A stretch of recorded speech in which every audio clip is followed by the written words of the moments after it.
Për të 14 vit me radhë në Tetov organizohet sofra e Ramazanit nga Agimi i Bamirësisë.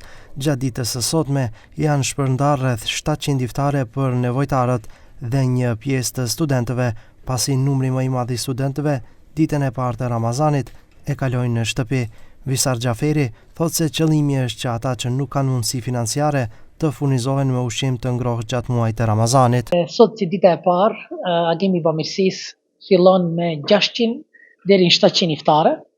Shpresojmë që të gjithë, edhe pse dita e parë është pak më e vështirë në aspektin organizativ, shpresojmë që të gjithë ato iftare të cilët ne i kemi përgatitur dhe i kemi ndarë në për lagjet e Tetovës me aktivistët tonë të shkojnë në vend dhe iftari i parë, domethënë nga ata të cilët kanë nevojë për një përkrahje tonë të përbashkët, të mrihen në tavolinat, sofrat, shtëpitë e tyre që filloi Ramazani me një këmbë mbar dhe me një iftar të pranuar nga Zoti për gjithë ata të cilët do jenë, domethënë, agjerues ditën e parë.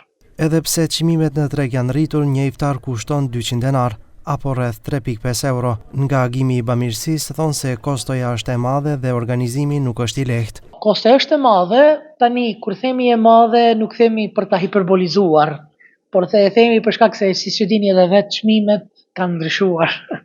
Çmimet e produkteve bazë të artikuj ushqimor kanë hypur dhe çdo vit po e shohim se kostoja e këtyre 1000 iftareve po ndryshon ndjeshëm.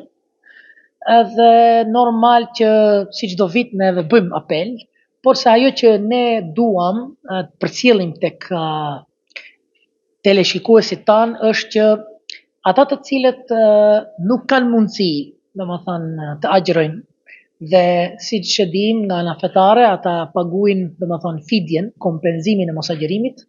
Unë mendoj se Agimi i Bamirësisë dhe iftarët e saj janë një adresë tepër e qelluar për këtë çështje, veç asaj që ata të cilët duan të japin sadaka, domethënë për një iftar janë të mirëseardhur. Nga Agimi thonë se të gjithë ata që duan të dhurojnë një iftar për studentët dhe skamnorët mund të kontribuojnë edhe me produkte ushqimore vitin e kaluar, por edhe gjatë pandemisë. Kjo shoqat ka shpërndar ushqime, duke arritur që numri i iftareve të shkojë deri në 1300 në ditë.